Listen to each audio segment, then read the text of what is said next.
Quando você escuta falar e alguém dizer, batalha espiritual, as pessoas logo começam a imaginar 21 dias de jejum, amém? Começa a imaginar 21 dias de jejum, começa a imaginar libertação, anjos, demônios. Bom, isso pode sim representar batalha espiritual. Mas basicamente tem um outro jeito de nós entendermos e falarmos sobre isso também. E é sobre isso que eu quero falar hoje.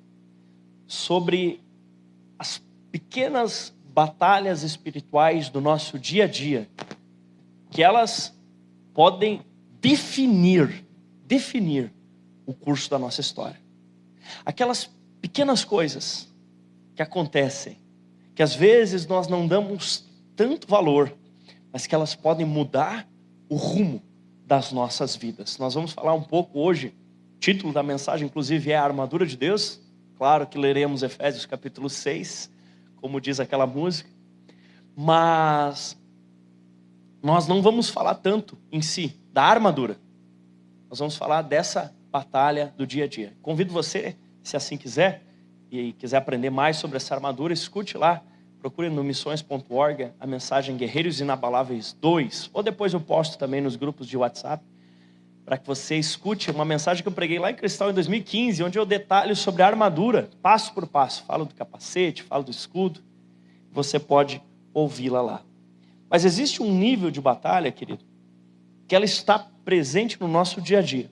Aqueles irmãos que já estão andando conosco há algum tempo, vou precisar repetir algumas coisas, peço a sua paciência, mas tentarei ser bem claro, porque tem muita gente chegando, muita gente nova, amém? Glória a Deus. Tem aqueles detalhes do dia a dia, queridos, que nós podemos às vezes não perceber que existe ali uma cilada do maligno. Como eu sempre digo, batalha espiritual ou você está fazendo, ou você está sofrendo. Ou você está atacando na batalha espiritual, ou você está apanhando na batalha espiritual. Existem só essas duas opções. Hoje, infelizmente, existe a guerra lá entre a Rússia e a Ucrânia. E para um ucraniano que mora na Ucrânia, próximo a uma zona de guerra, só existe duas opções. Ou ele está em guerra contra a Rússia, ou ele é um traidor a favor da Rússia. Só existem essas duas opções, porque é guerra, é morrer ou matar. Eu ia fazer a brincadeira com a Argentina, mas como a gente tem irmãos aqui argentinos, vou respeitar. Vou fazer a brincadeira. Coreia do Norte. Se estivéssemos em guerra com a Coreia do Norte, só teria duas opções. Ou você estaria contra eles, ou você seria um traidor do Brasil. Basicamente, não estou falando em guerra inicial, guerra nível hard. Aquele momento que já está corpo a corpo. E assim é, queridos. O reino de Deus, ele está em guerra contra o império das trevas. O reino de Deus está em guerra contra o império das trevas. Existe uma batalha espiritual entre as forças espirituais do bem e as forças espirituais do mal. Você precisa escolher em qual lado você está e sugiro que você escolha ficar do lado que já ganhou. Porque o Senhor Jesus já conhece o futuro e já nos deixou claro o final dessa história. Amém? Como bom patrulhense, eu sempre digo que a vida é que nem rapadura, né? É doce, mas não é mole não. Eita, que tem uns diazinhos meio complicado, né? Tem uns diazinhos difíceis, meu irmão. Eita, Jesus. A vida é como uma rosa, né? Ela é linda, bonita, cheirosa, mas se você não souber segurar direito, você se corta nos espinhos. E assim é. Quando um país está em guerra, tudo que existe ali é direcionado em favor da guerra. A indústria começa a trabalhar segundo os objetivos da guerra. Começam a produzir os materiais que serão necessários na guerra. Os alimentos são focados para o pessoal que está em guerra. Tudo, a energia é focada para a guerra. E se nós entendemos que nós estamos em guerra, precisamos entender que tudo que fazemos também está direcionado ao reino de Deus. Amém? Dentro disso, e assim vou concluir a introdução, precisamos entender quem nós somos, quem é o nosso adversário, quais são as nossas armas e como nós podemos fazer para vencer. Convido você a ler comigo Efésios capítulo 6, 10 a 19. Efésios capítulo 6, do versículo 10 até o versículo 19. e diz assim: finalmente, fortaleçam-se no Senhor e no seu forte poder. Vistam toda a armadura de Deus para poderem ficar firmes contra as ciladas do diabo. Pois a nossa luta não é contra as pessoas, mas contra os poderes e autoridades, contra os dominadores deste mundo de trevas, contra as forças espirituais do mal nas regiões celestiais. Por isso vistam toda a armadura de Deus, para que possam resistir no dia mau e depois permanecer inabaláveis, depois de terem feito tudo. Assim mantenham-se firmes, cingindo-se com o cinto da verdade, vestindo a couraça da justiça e tendo os pés calçados com a prontidão do evangelho da paz. Além disso, usem o escudo da fé, com o qual vocês poderão apagar todas as setas inflamadas do maligno. Usem o capacete da salvação e a espada do Espírito, que é a palavra de Deus. Orem em todas as ocasiões, com toda oração e súplica, tendo isso em mente. Estejam atentos e perseverem na oração por todos os santos. Orem também por mim, para que quando eu falar seja me dada a mensagem, a fim de que destemidamente torne conhecido o mistério do Evangelho. Efésios 6, 10 até o 19. Amém? Primeira coisa que nós percebemos aqui é poder. É interessante isso. Quanto ao mais, sejam fortalecidos no Senhor e na força do seu poder. Até onde eu me lembre, no grego koiné usado para escrever o Novo Testamento, existiam 4 palavras que podem ser traduzidas para poder. E nessa frase, quanto ao mais, sejam fortalecidos no Senhor e na força do seu poder, aparecem três dessas definições. Olha só que interessante. Quanto ao mais, sejam fortalecidos no Senhor e na força do seu poder. É como se Paulo estivesse dizendo: Deus quer te dar poder, poder, poder. Diga para o irmão do seu lado assim: Deus quer te dar poder, poder, poder. Aí você diz: mas pastor, por que não está os 4 tipos de poder então na frase, se era tão claro? Porque você já tem de nascença. Como assim? Quando nós nos convertermos, João capítulo 1, versículo 12, diz assim: mas a todos quantos o receberam, deu-lhes o poder de serem feitos filhos de Deus.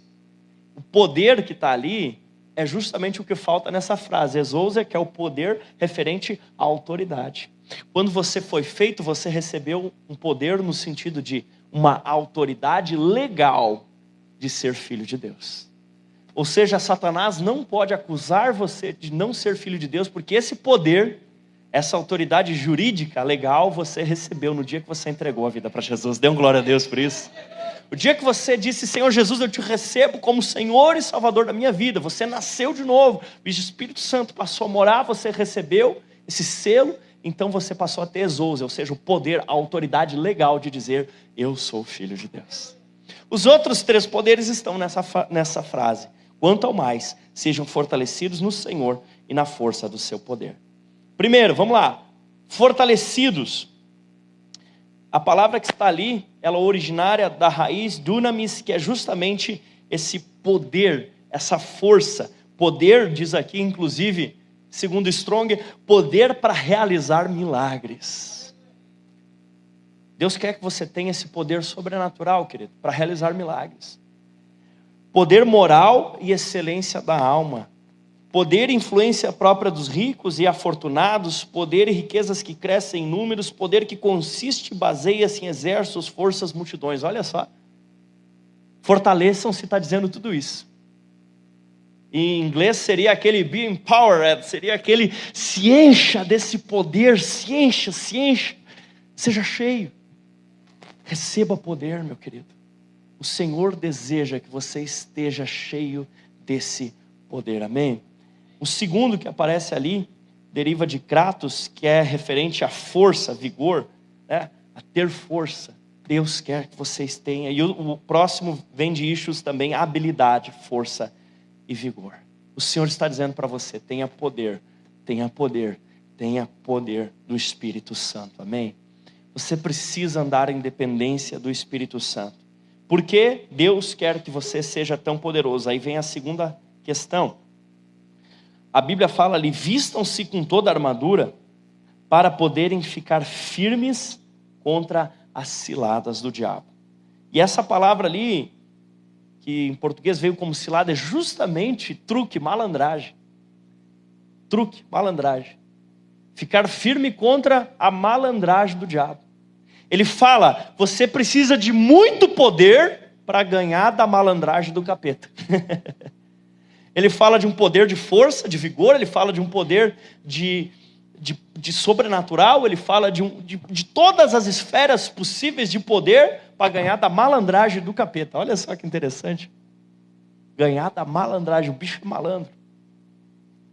Que tenho dito e repito, queridos, ele não chega, né?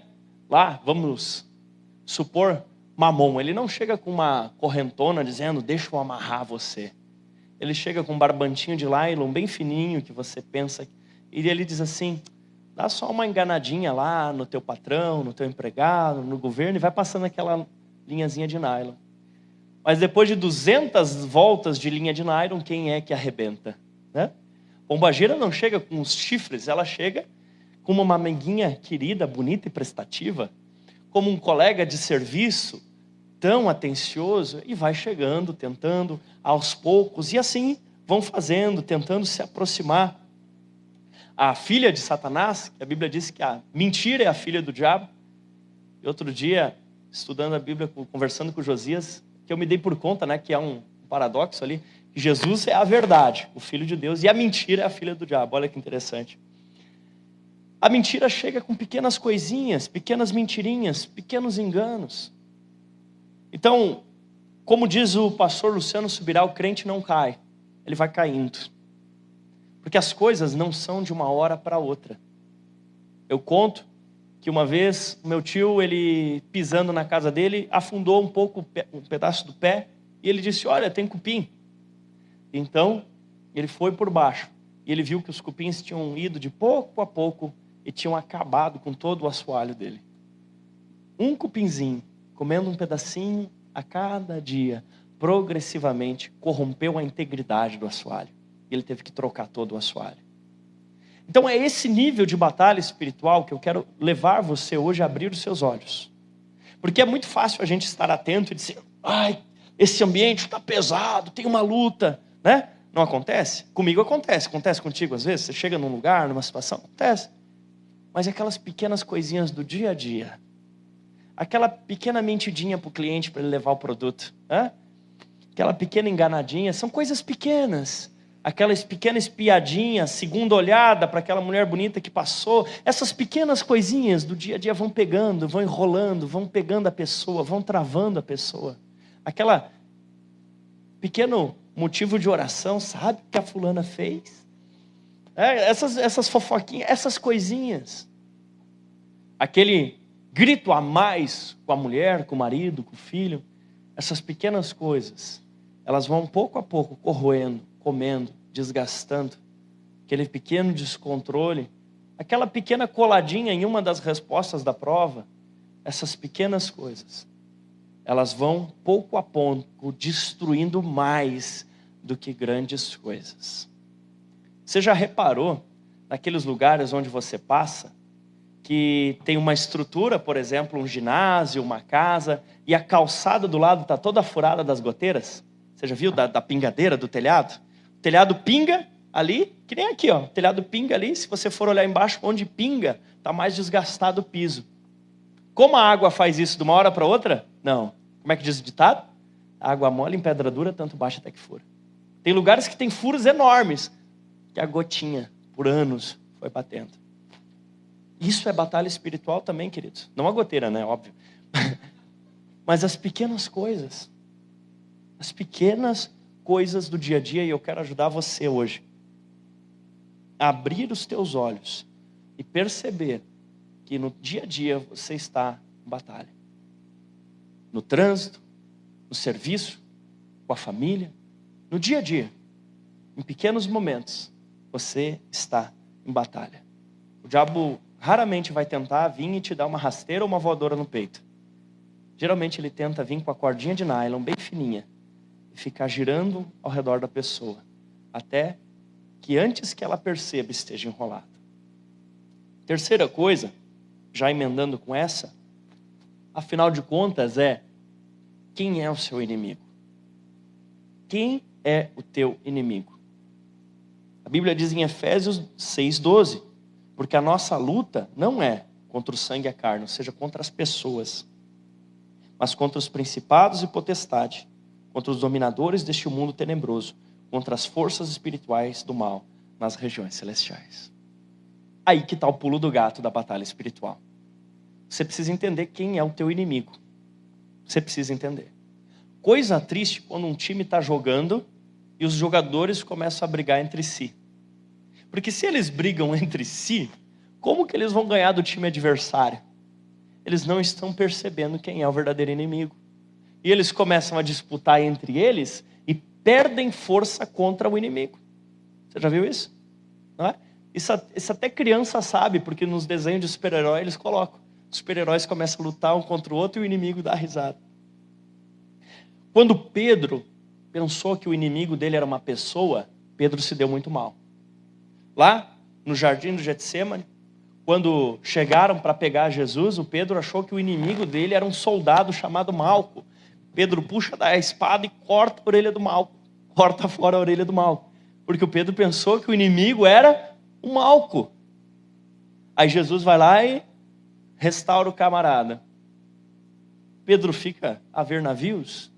Aí nega Jesus depois, porque Pedro estava pensando que o inimigo era as pessoas. O Moisés também fez isso. Moisés passa, vê um capataz batendo num judeu, vê batendo naquele hebreu, batendo, e ele fica irritado e mata o cara. Aí o que aconteceu? Teve que fugir. Porque ele achou que o inimigo dele era o capataz. Anos passam. Moisés se converte, Moisés amadurece, Moisés se torna um homem de Deus. E quando ele volta para o Egito, ele vai lá para matar o faraó, certo? Não. Cada uma das pragas que Deus manifesta no Egito através da vida de Moisés afronta um dos principados do Egito. Cada uma daquelas pragas estava diretamente relacionada a um demônio que dizia governar aquela área. Então Deus levanta, porque Moisés entendeu que o inimigo dele, primeiro, o Moisés carnal, matou o egípcio. Agora o Moisés espiritual, ele discerne, meu inimigo não é Faraó. Meu inimigo são os demônios que estão agindo nessa nação. E cada praga que ele traz, enfrenta diretamente um principado que agia naquela terra. Pastor, mas as pessoas sofreram, porque aquelas pessoas eram adoradores daqueles principados. Os hebreus estavam protegidos, isso não acontecia com eles. Você entende isso? Quando ele lutou contra as pessoas, teve que fugir para o deserto. Quando ele lutou contra os principados, o povo pôde sair vitorioso, carregando as riquezas do Egito. Você está pegando isso, querido? Você está entendendo? Quando ele luta contra as pessoas, ele sai de mão vazia para o deserto. Quando ele luta a batalha espiritual, ele sai com vitória para a terra prometida que Deus tinha para ele. Contra quem você está lutando? Que tipo de luta você tem feito? Ambos não tiveram sucesso lutando contra pessoas, mas tiveram sucesso lutando da maneira certa. O nosso inimigo, querido, não é o Tite, apesar de que teve gente que ficou brava essa semana com ele. O nosso inimigo não é o Bolsonaro, não é o Lula, não é o Leite. Não são. Nós não vamos orar para essas pessoas morrer, nós não vamos querer que alguém mate elas. Nós vamos orar, quer você goste ou não, né? Tem pessoas que gostam, que não gostam, enfim. Nós vamos orar para que as pessoas se convertam, para que as pessoas conheçam o Evangelho de Jesus Cristo. Amém? Porque é o Evangelho de Jesus Cristo que transforma vidas. É o sangue vertido na cruz, representado aqui na ceia, é o sangue de Jesus Cristo. Esse salva vidas, esse transforma vidas, esse transforma, porque os nossos inimigos não são as pessoas. As pessoas podem até estar sendo usados por demônios. É verdade. Tem pessoa que é usada e nós vamos repreender o demônio. Mas entender que aquela pessoa, muitas vezes, nem sempre, mas muitas vezes ela está ali como vítima. Tem pessoas que nem percebem que estão presas na mão das trevas. Olha só. Pedro um dia chegou para Jesus e tentou convencer Jesus a não morrer na cruz. E aí Jesus fala para ele: arreda Satanás. Olha só, o inimigo de Jesus era Pedro. Pedro era amigo de Jesus, mas sem Pedro perceber, ele estava sendo usado por Satanás. Talvez pessoas que te amam, nas pequenas lutas do dia a dia, pessoas que te amam, pessoas que se importam contigo, já chegaram para ti e disseram assim: desiste dessa igreja, desiste desse negócio de ser crente, desiste de ser líder de célula, desiste de discipular os outros, desiste de evangelizar. Pessoas que te amam talvez te disseram isso. Como Pedro amava Jesus com todas as forças do coração, foi usado pelo inimigo para dizer para Jesus desistir da coisa principal que Jesus tinha para fazer. Você está entendendo? Pessoas que amam, pessoas que se importam com você, e você tem que ficar brabo não com a pessoa. Jesus disse: sai daqui, Pedro. O que Jesus disse? Arreda de Satanás. Porque Jesus identificou a origem daquela frase não era do coração de Pedro. Pedro participou, mas a origem era do inferno. O que mais? A nossa luta, ela não é entre pais e filhos. Não. Os espíritos malignos querem influenciar para destruir as relações entre pais e filhos. Tentam fazer pais que machucam, filhos que não obedecem. Nós temos que repreender esses espíritos malignos e reconciliar as gerações. A nossa luta não é entre marido e mulher, como eu sempre digo, é entre marido e mulher. Quando um ganha, os dois perdem. Porque a ideia é que os dois joguem no mesmo time, né? Então a nossa luta não é o marido contra a mulher contra o marido. E não é nem a luta de homens contra mulheres, de mulheres contra homens. A ideia é que todo mundo caminhe junto. A nossa luta não é de ricos contra pobres, de pobres contra ricos, não é de pretos contra brancos, de brancos contra pretos, não é de políticos contra o povo, de povo contra políticos. Não são essas as nossas lutas. As nossas lutas são do reino de Deus contra o império das trevas. O reino de Deus contra o império das trevas. Nós estamos aqui para lutar contra os demônios. Amém?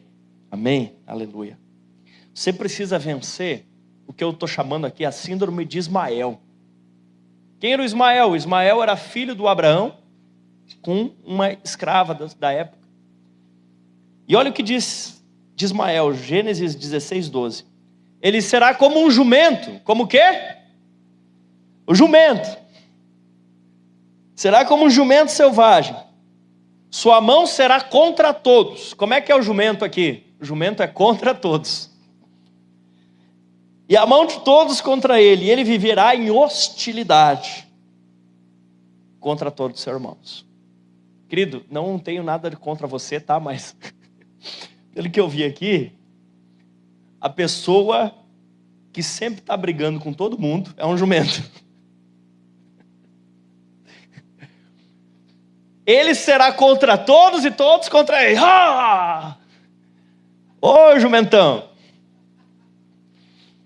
Sempre na confusão, sempre na briga. Isso é cilada do maligno para a sua vida. O inimigo quer que você pense que todo mundo é teu inimigo. E que você é inimigo de todo mundo. Dá um pause nisso aí, meu irmão. Vai lutar com o capeta. Amém? Ele será como um jumento selvagem. A mão de todos será contra ele, ele contra todos. Não. Para com isso. Vença essa síndrome de Ismael em nome de Jesus. Você não está em guerra com todo mundo. Você está em guerra contra o império das trevas. Amém? Você vai orar, você vai jejuar, você vai clamar, você vai pregar o evangelho de Jesus Cristo da salvação. Quarta coisa. Efésios 6:13. Por isso peguem toda a armadura de Deus para que vocês possam resistir no dia mau. E depois de tudo permanecer inabaláveis. Vamos lá. Resistir no dia mau. Pelo menos na minha Bíblia, acredito que na sua, está mal com U e não mal com L. E é o certo mesmo da tradução, mal com U. Porque não está falando do dia mal no sentido natural. Nem de passar mal, nada disso. Está falando do dia mal no sentido de um dia maligno. De um dia de batalha pesada, um dia complicado. Um dia de labuta pesado, um dia brabo, certo? Dia mau. E aqui diz que nós devemos revestir da armadura e fala que esse dia mau existe. Vem cá comigo. Por acaso Jesus não foi para o Getsemane e chorou e suou sangue? Aquele era um dia bom? Dia mau. Ele chegou ao ponto de dizer: Jesus, Pai, Jesus, se possível, afasta de mim esse cálice, mas que não seja feita a minha vontade, mas a tua. Em outras palavras, Jesus estava dizendo: Pai, se tem outro jeito, me arruma agora. Que tá braba a coisa aqui. Se tem outra maneira. E não tinha. Era o dia mau, o dia difícil.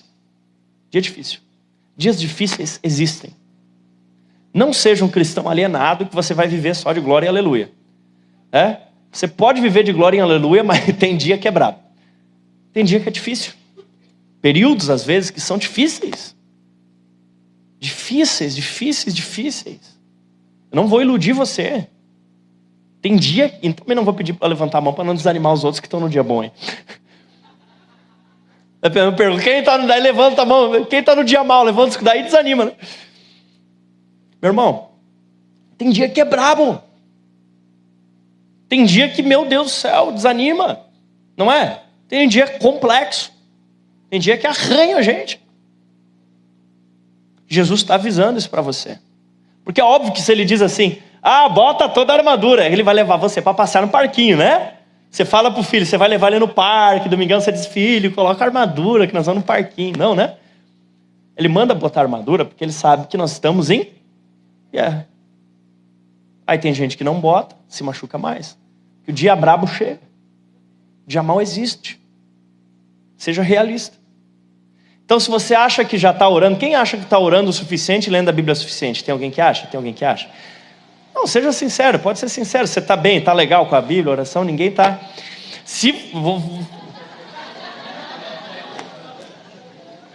Tem, levanta a mão, deixa eu ver. Você está legal, você está bem, você está feliz, está lendo a Bíblia, está orando? Meu irmão, vou mudar a pregação. O Juba está, pelo menos um. Glória a Deus. Não é pegadinha não é pegadinha não. Mas é o seguinte, se você não acha que está bem, vamos resolver isso aí, gente. Meu Deus, essa semana de discipulado tem que pegar. Mas se você acha que está bem para o que você está vivendo hoje, você tem que aumentar. Por quê? Porque se está bem para hoje, será que vai estar bom o suficiente para o dia mal? Entendeu? Se está bom hoje, como diz a Bíblia, se está legal correndo com os que vão a pé, como é que vai ser? Se não está legal correndo com os que vão a pé, como é que vai ser quando você for correr com os que vão de cavalo? Né? Parafraseando a Bíblia. Se você acha que está difícil acompanhar o ritmo de quem está correndo a pé, como você vai correr com quem está montado no cavalo? Então, se num dia bom está legal, você tem que ir além disso. Porque um dia o dia mal chega. E aí você tem que estar revestido da armadura. Certo? Por quê? Porque diz assim, para depois de terem vencido tudo, permanecer inabaláveis. Preste atenção agora. O objetivo principal da armadura de Deus não é em si a derrota do inimigo, apesar de que é necessário para isso. É fazer você permanecer inabalável depois da luta. Pensa comigo. Quem vai ganhar no fim dos tempos? Quem? Na verdade ele já ganhou, né? Certo? Então a armadura é mais para quê? Para ganhar? Não, já está ganho. A armadura é mais principalmente para quê? Para te proteger. E diz aqui permanecer inabalável. Sabe o que isso significa? Para que o dia ruim não mude a tua essência.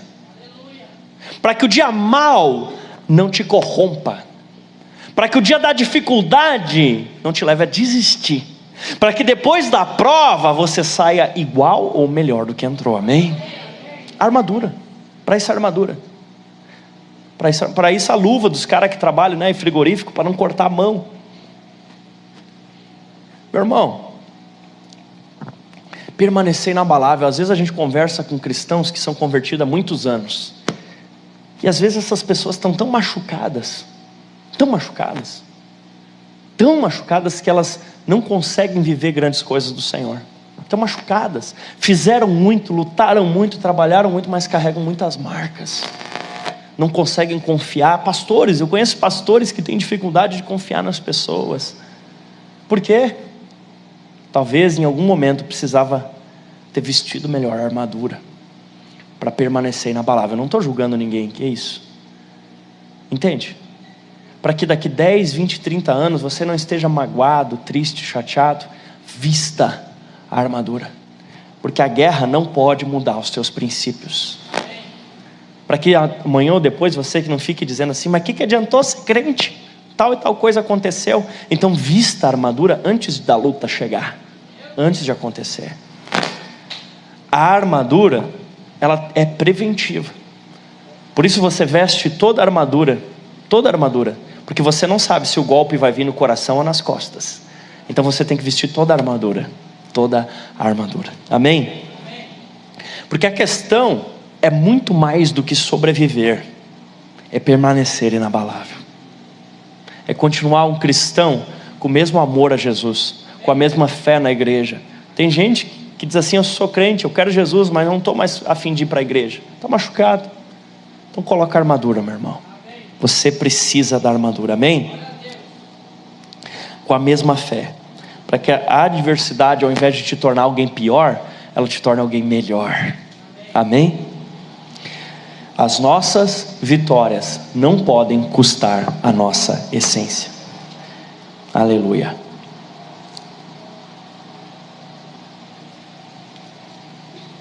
Quinta coisa, a armadura de Deus. Chegamos nela. Como eu falei, depois eu vou mandar o áudio para vocês escutar. É bem completinho, vou passar rápido por essa parte. Cingindo-vos com a verdade. Se você não for alguém cheio da verdade, todo o resto da roupa cai. A verdade é a nossa essência, é o nosso cinto. A couraça da justiça. No Antigo Testamento eram divididos entre os justos e os ímpios. Só existiam essas duas categorias de pessoas. A sandália, os pés com a prontidão, com a preparação do evangelho da paz. Você precisa estar preparado com a palavra para amanhã. Eu lembro quando chegava o dia da gente jogar futebol no salão, os guris pegavam os tênis, as chuteirinhas de salão, e amarrava, apertava, jogava um pouco de Pepsi no chão, pisava em cima, porque tu lembrou, Marcelo? Diziam eles que grudava melhor no chão. Sei lá. Diz eles que grudava melhor no chão, porque eles estavam o pé preparado para que quando começasse o jogo eles jogassem com tudo. Nosso estudo da palavra, além de nos alimentar, ele é preventivo, porque você tem que estar sempre pronto para evangelizar alguém, para curar um enfermo, para expulsar um demônio, para dar um conselho, para resistir aos ataques dos demônios, amém? Amarrar os tênis. O escudo da fé. É muito interessante que o contexto que o Paulo vivia, eles usavam aqueles escudos retangulares em forma, como se fosse uma porta, Usavam aquele escudo de madeira. E diz ali, o escudo da fé com o qual poder apagar os dardos inflamados do maligno. Então quando eles estavam se aproximando de uma muralha, eles faziam uma formação, eles chamavam em tartaruga, que se colocavam assim um escudo, e os que estavam no meio colocavam o escudo assim, e aí ficava tipo uma caixa de camisa avançando, e quando os inimigos jogavam as flechas, caía no escudo e não acertava eles, e aí quando eles estavam bem perto eles atacavam. Só que como os escudos eram de madeira, os inimigos criaram a estratégia de embeber as setas em líquidos inflamáveis, botar fogo e atirar a seta com fogo, porque aí como o escudo era de madeira, ia pegar fogo. Aí o que os romanos começaram a fazer então?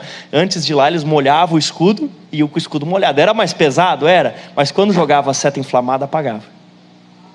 E assim, a fé, ela precisa ser baseada na palavra de Deus. Porque quando alguém diz, não vai dar, você molhou o escudo e disse, tudo posso naquele que me fortalece.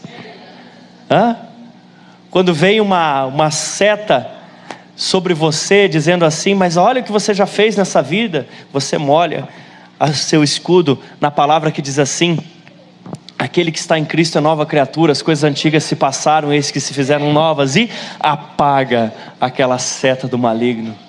Quando diz assim, você é muito medroso, você não dá conta, você pega o escudo e molha naquela palavra que diz assim: no amor não existe medo. Antes o perfeito amor lança fora o medo e apaga aquela seta. E assim você vai resistindo pela fé. O escudo da fé, o capacete da salvação. A palavra diz em 2 Coríntios 5,16: a ninguém mais conheçamos segundo a carne. Isso inclui você, querido. Você não pode mais conhecer-se a si mesmo. Você tem que botar na cabeça e dizer: eu sou um salvo, Jesus me salvou, Jesus pagou os meus pecados, eu sou um santo. Porque se ele tentar atacar na sua mente dizendo: você não dá conta de ser crente, não, você está com o capacete da salvação. Você tem certeza que você é alguém salvo. E tudo isso também fala da espada do Espírito. É interessante que eles usavam uma espada um pouco curta, porque a palavra de Deus, ela precisa ser ministrada de perto. E ela ataca e ela defende. Você tanto luta contra as trevas com a palavra, como você defende a si mesmo. Escute lá essa mensagem, vou passar, vocês vão ter os detalhes disso. Mas como nós colocamos essa armadura? A Bíblia nos diz ali: orando em todo o tempo. E fala orando em todo o tempo no Espírito. Você vai ser alguém, querido, que vai tirar muito tempo na oração em línguas, porque essa é uma das maneiras de colocar a armadura de Deus. Você não sabe o que as trevas estão planejando, você não sabe o que vai acontecer. Deus pode te revelar, e muitas vezes Ele faz isso através da oração em línguas, amém? Ore, tire tempo, orando no Espírito em todas as ocasiões. E também fala com oração e súplica, clamando a Deus, buscando. Fala para perseverar na oração também pelos santos, ou seja, a intercessão, orar uns pelos outros. E fala também: ore por mim, orar pela sua liderança. Orar pela sua liderança, porque eles protegem você também nas orações deles. Então quando você ora por eles, você também está se protegendo, amém? Para que essa mensagem seja pregada com intrepidez, aleluia. Eu quero perguntar para você: você tem percebido essas pequenas batalhas? Ou no dia a dia, começa uma discussão no casal, e você vai, e a linha passando, a linha de nylon passando, e o casal brigando. Daqui a pouco estão brigando tanto, que daqui a pouco um dos dois pensa assim: mas por que a gente está brigando mesmo? O motivo era tão sério da briga, que ninguém mais lembra qual era, mas estão brigando, né? Quebrando os pratos ali. Não, vocês estão no mesmo time. Você tem discernido que às vezes aquele momento difícil com o seu filho, eu também passo por isso, aquele momento difícil com o seu filho pode não ser apenas uma questão natural, pode ser uma batalha espiritual. O inimigo pode estar tentando trabalhar naquela situação. Já parou para pensar que às vezes aquela situação esquisita no teu trabalho, ela pode ser uma batalha espiritual? Parou para pensar? Você já parou para pensar que às vezes o conselho daquela pessoa que te ama pode ser uma seta do inimigo? Jesus, não precisa morrer na cruz, Jesus, desiste disso. Já vi muita gente no batismo, vai para ser batizado nas águas, e pessoas que amam de verdade chegam e dizem: não vai, desiste. Porque a nossa luta não é contra as pessoas. A nossa luta é contra principados, potestades. A nossa luta é no mundo espiritual. O tempo todo, nesses pequenos detalhes, eu quero convidar você a que nós sejamos uma igreja que vigia, uma igreja que presta atenção. Quando você estiver prestes a perder a cabeça, estiver prestes a explodir, lembre que pode ser exatamente isso que o inimigo quer que você faça. Quando você estiver prestes a dizer um palavrão, a xingar alguém, a fazer algo errado, pense que talvez é justamente o inimigo, isso que o inimigo estava esperando para que acontecesse. Porque a nossa luta não é contra as pessoas. Esse poder que Deus quer colocar sobre a sua vida, não é para brigar com os seres humanos, é contra as trevas. Tenha discernimento. Quero convidar você a se colocar de pé. Feche os teus olhos.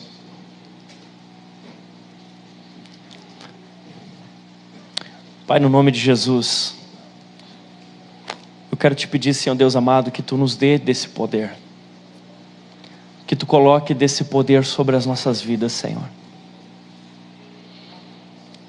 Eu citei aqui 4 tipos de poder, 4 referências. E eu quero te pedir, Espírito Santo de Deus, dá-nos esse poder. Dá-nos esse poder sobrenatural, Senhor, para lutarmos contra as trevas, para vencermos os demônios. Ô Espírito Santo de Deus, por favor, abra os nossos olhos, para que no dia a dia estejamos atentos às malandragens. Senhor, como o Senhor é esperto de nos dar tanto poder para lidarmos com truques e malandragens, porque Ele não tem tanto poder assim como o Senhor. Abre os nossos olhos, Senhor, para essas ciladas. Abre os nossos olhos para que nós não venhamos a cair nessas ciladas, Senhor. Nos ajuda a estarmos atentos. Senhor, o final do ano está chegando. E eu vejo que muitas questões humanas, mas também muitas ciladas espirituais tentam nos roubar a paz nesses dias. Tentam nos fazer entrar em guerra contra as pessoas que mais amamos. Mas nós, Senhor, nós cremos em Ti. E hoje nós revestimos-nos da armadura da fé, Senhor. Nós nos revestimos, Senhor, em nome do Senhor Jesus.